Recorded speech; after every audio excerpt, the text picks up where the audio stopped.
કેટલાક પ્રશ્નો કોમેન્ટ સ્વરૂપે, કેટલાક ફોન સ્વરૂપે, કેટલાક વોટ્સઅપ પર મેસેજ સ્વરૂપે એવા પ્રશ્નો આવ્યા છે કે મને લાગે છે કે આજે એક પછી એક પ્રશ્નો આપણે સોલ્વ કરતા જવું પડશે. અને મને એટલા બધા જરૂરી લાગે કારણ કે ક્વેશ્ચન એવા છે.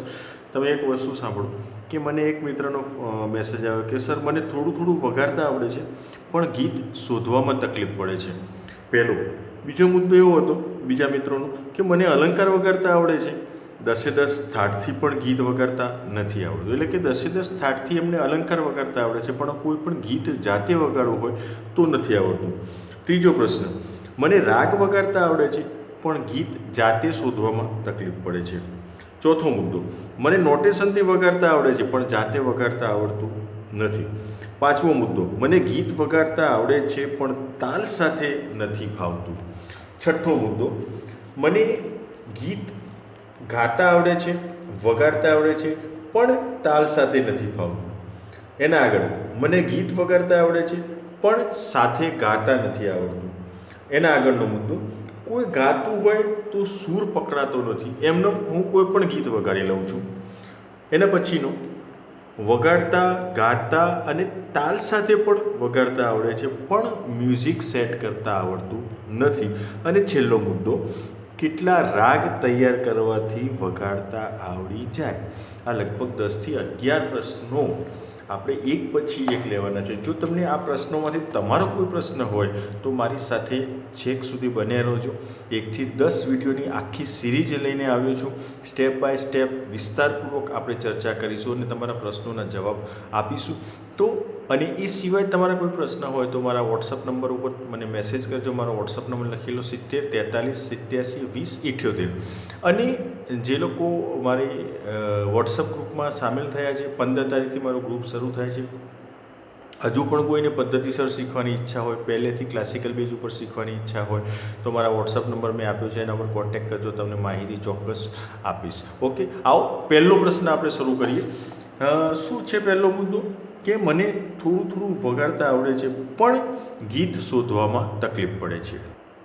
તો એમના પ્રશ્નમાં જ એમનો જવાબ રહેલો છે મિત્રો. ખાસ ધ્યાનથી સાંભળજો કે એમનું કહેવાનું શું છે કે મને થોડું વગાડતા આવડે છે, થોડું ગીત બેસાડી શકું છું.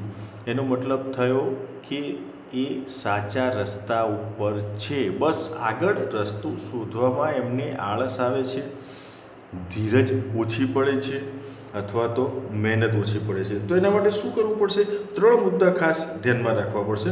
સૌથી પહેલાં તો એક વસ્તુ ક્યાં નડે કે તમારું ફિંગરિંગ થોડુંક ઓછું હોય તો એના કારણે પણ તમને ગીત શોધવામાં આગળ નવો સ્વર શોધવામાં તકલીફ પડી શકે. તમારું ફિંગરિંગ પ્રોપર ના હોય, તમારું ફિંગરિંગની પ્રેક્ટિસ જો ઓછી પડતી હોય તો પણ આ વસ્તુ તમારામાં આવી શકે. ફોર એક્ઝામ્પલ, તમે પ્રેક્ટિસ કરતા હોય અલંકારની, પહેલી કાળીથી લીધો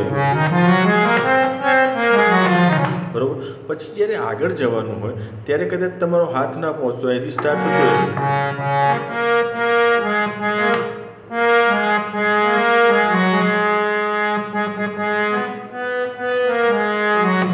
આવું થતું હોય તો પ્રોપર ફિંગરિંગ આગળ જવાનું પાછળ આવવાનું એમાં તમે અટવાઈ જતા હોય તો તમારું મગજનું ધ્યાન જે છે એ વહેંચાઈ જાય, એના કારણે સ્વર શોધવામાં તકલીફ પડે. તો પહેલો મુદ્દો શું ધ્યાનમાં રાખવાનો છે કે તમારું ફિંગરિંગ સારું થાય એની પ્રેક્ટિસ કરવાની છે, તમારે રિયાઝ કરવાનો છે. તમારે આગળ જેટલું તમને આવડે છે, તમે અલંકાર વગાડતા હોય, રાગ વગાડતા હોય તો એનો રિયાઝ ચાલુ રાખવાનો છે. તમારું ફિંગરિંગ સુધરે જાય, વધે જાય, સારી રીતે આંગળીઓ ફરતી થાય એ પ્રેક્ટિસ કરવાની છે. બરાબર છે? આ પહેલો મુદ્દો. બીજો મુદ્દો ધ્યાનમાં રાખવાનો શું છે કે તમે જે સ્વરો શોધ્યા છે ગીત માટે તે જ સ્વરો સિવાયના બીજા સ્વરો કોઈ હોય તો એ શોધવા માટેની જે તમારી મહેનત છે એ થોડીક ઓછી પડે છે. કેવી રીતે એ પણ તમને બતાવું કે ધારો કે તમે કોઈ ગીત બેસાડ્યું છે, આ આપણે જે હમણાં લીધું કે સાવન કા મહિના, સાવન કા મહિના પવન કરે જીયરા ઝૂમે સે જૈસે મનમાના જેવો. તો કેટલા સ્વરોમાં છે? તો જે સ્વરો છે 7 સ્વરો. સાત સ્વરોથી આગળ કોઈ બીજો સ્વર આવવાનો નથી. પણ એ ગીતના ઢાળ પ્રમાણે ઉપરનો સ્વર હજી આગળ નવો લેવાનો છે અથવા તો નીચે આવે છે એ તમારે શોધવાની, જો તમે મહેનત ના કરો. આના પછી આવે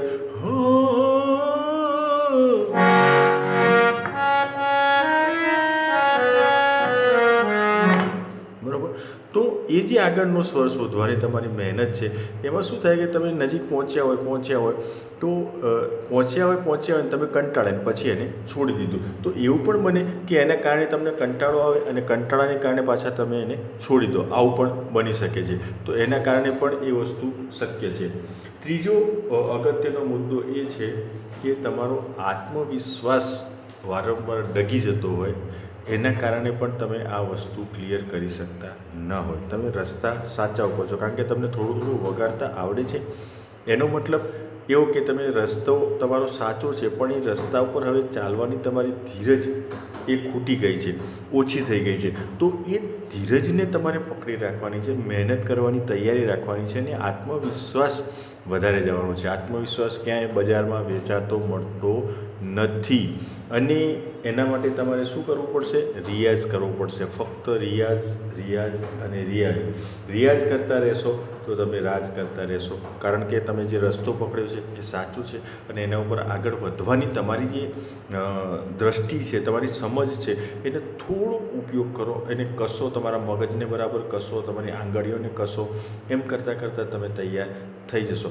પણ રિયાઝ કરતા રહેજો. તમને જે આવડે છે એ હવે તો મને આવડી ગયું, હવે મારે કશું કરવાની જરૂર આગળ નથી, પણ એ છોડવાનું નથી. તમે જે એકડો ગૂંટ્યો છે એ એકડાને અઠવાડિયામાં ફરીથી એકવાર ગૂંટી લેવાનો છે. બગડો ગૂંટેલો છે તો બગડાને ગૂંટી લેવાનો છે. ટૂંકમાં તમને જેટલું આવડે છે એનું અઠવાડિયામાં એક દિવસ પુનરાવર્તન કરવું ખૂબ જરૂરી છે અને નવું કરતા રહેવાની પણ ખૂબ જરૂર છે. આ બે વસ્તુ તમે સમજી જશો તો તમે ચોક્કસ તમારી દિશામાં તમારા પ્રશ્નનો જવાબ તમને મળી ગયો છે એવી આશા રાખું છું. આવતી વખતે બીજા પ્રશ્ન સાથે મળીશું. બીજો પ્રશ્ન કયો છે એ તમને કહી દઉં છું અત્યારથી જ કે